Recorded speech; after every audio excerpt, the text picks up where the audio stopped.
Very good morning to you. Welcome to Breakfast with Dan Walker and Louise Minchin. The headlines for you at 7 o'clock this morning. The door is still open as Greater Manchester heads towards the highest level of COVID restrictions after talks collapsed. The Health Secretary says a financial deal is still available. Yes, it sounds like the talking over money will continue, but the restrictions are coming to this city, and the Mayor, Andy Burnham, has warned that people here are facing a winter of really tough hardship. But some of the region's Conservative MPs have accused him of putting his own ego before the interests of local people here. Marcus Rashford scores a dramatic late winner as they beat Paris Saint-Germain in the Champions League. We're going in. Touchdown for the NASA probe, taking samples from an asteroid. It's hoped it could reveal some of the secrets of the solar system. Good morning. Today, once again, it's going to be fairly cloudy. Most of us will see some rain, the heaviest of which will be in the south and the southeast, where we'll have gusty winds, and that's courtesy of the remnants of Storm Barbara. I'll have more details in 10 minutes.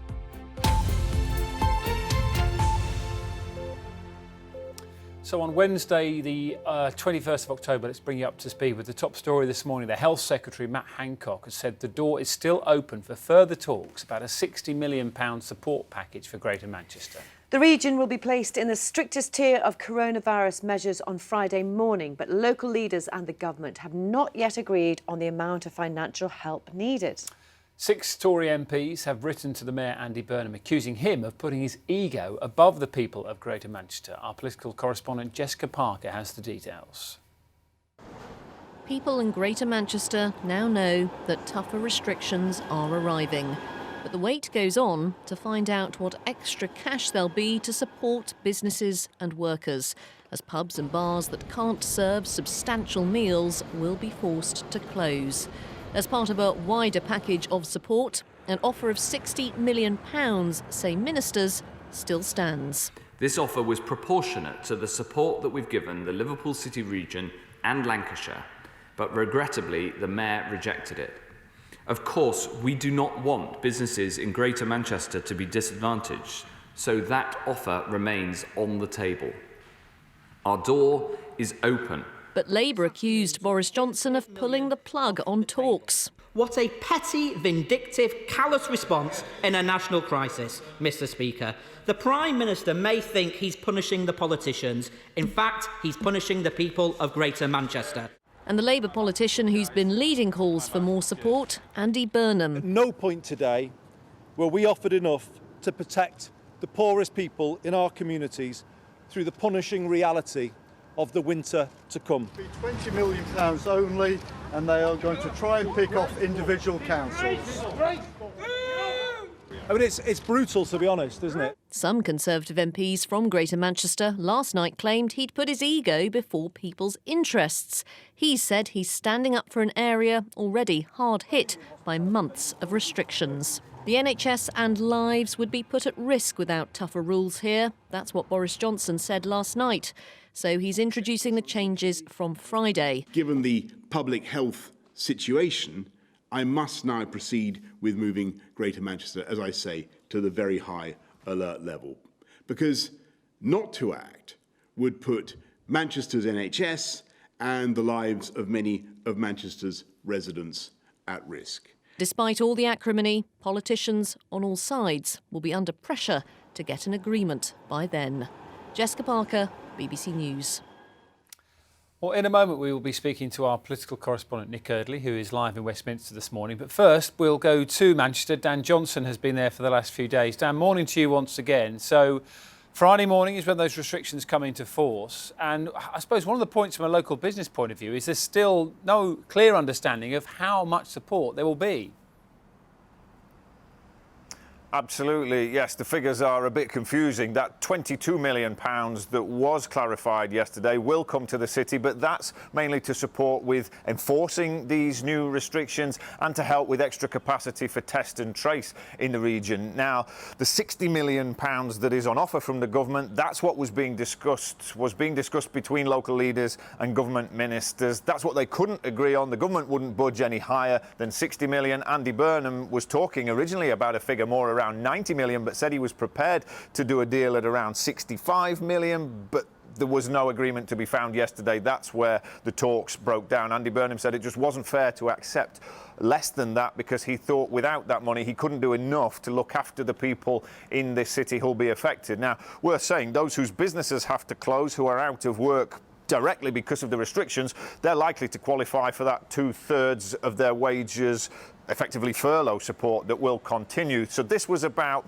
perhaps local leaders being able to top that up with more money of their own, or to support other people who'll be more indirectly affected. Perhaps the taxi drivers, people working in other industries, perhaps restaurants whose takings will be down, even though they don't have to close, they may have to lay off workers. So it's those sorts of things that local leaders were holding out for more support on. There's no agreement yet, but it does sound like, as Matt Hancock has said, the door is still open and they can continue talking about that. But there is a lot of bitterness about the way this has been handled, and to a degree this has come down to some personalities at play here in terms of the politicians and whether they can now continue talking.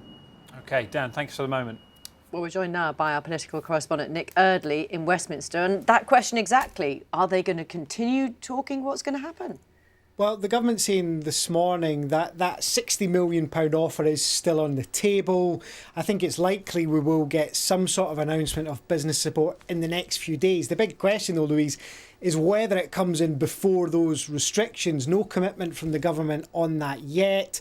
Be really interesting to see whether they do manage to come up with something that is definite by Friday morning. I think what ministers are trying to do with this is basically create a precedent and say, look, this is the formula that we're going to use to figure out what local business support is going to be on offer for any other areas that end up in Tier 3. We know that South Yorkshire is having further talks today and potentially getting in to Tier 3 in the coming days. West Yorkshire too, Nottinghamshire, the northeast of England, all potentially in Tier 3 at some point over the next few days. So they'll be looking closely. It's interesting, isn't it? Because when this idea of talking to local leaders first came up, the government was hoping it could get some buy-in from local politicians, partly for their expertise on local communities, but also to try and share some of the responsibility for why the decisions were being taken. Certainly in Greater Manchester, that's not happening. So there has been a breakdown in that process to some extent. And just one other thing I want to bring you quickly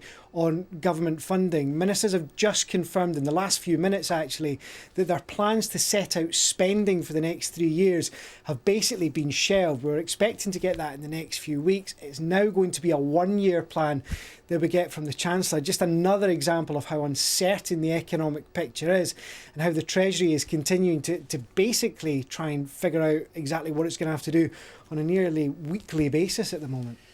Nick Eardley, for the moment, thank you very much.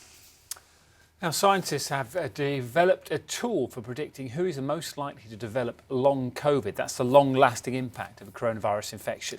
The researchers at King's College London and the health company Zoe hope it can be used to identify patients that might benefit from early treatment. Our health correspondent Catherine Burns reports.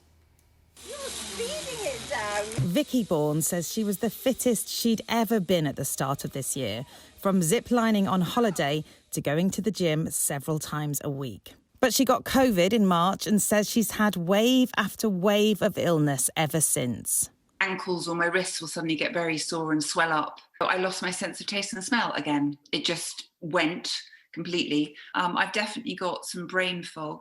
I get really wheezy and breathless, and I have to use an inhaler twice a day now. Researchers think thousands of people in the UK are going through something similar. They asked volunteers to log their symptoms on the COVID Symptom Study app and found that most said they were back to normal in 11 days or less. But they estimate that 1 in 7 people who get ill with coronavirus will be sick for more than a month, which is how they define long COVID. Then longer COVID. They think 1 in 20 are affected for more than 8 weeks, and that 1 in 45 are likely to be sick for more than 12 weeks. I haven't been able to work for 7 months now. The government's worried about long COVID too. It's put out this film with people who are suffering from it.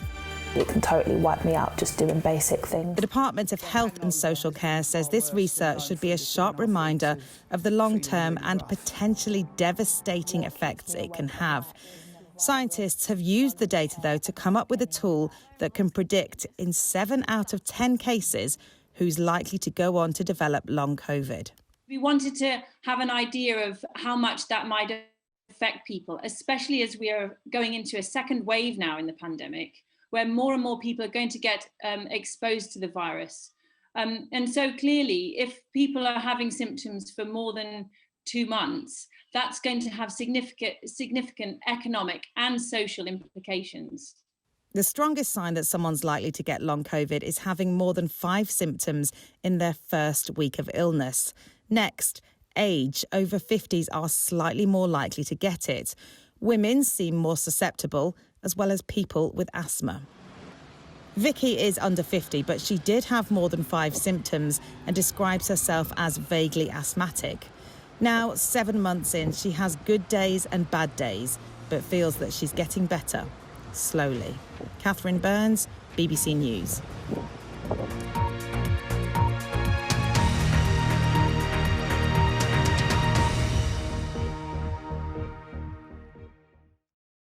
See the headlines as they happen and watch BBC News live in the app and get the full story with bbc.co.uk/news. Follow the story for all the latest with BBC News.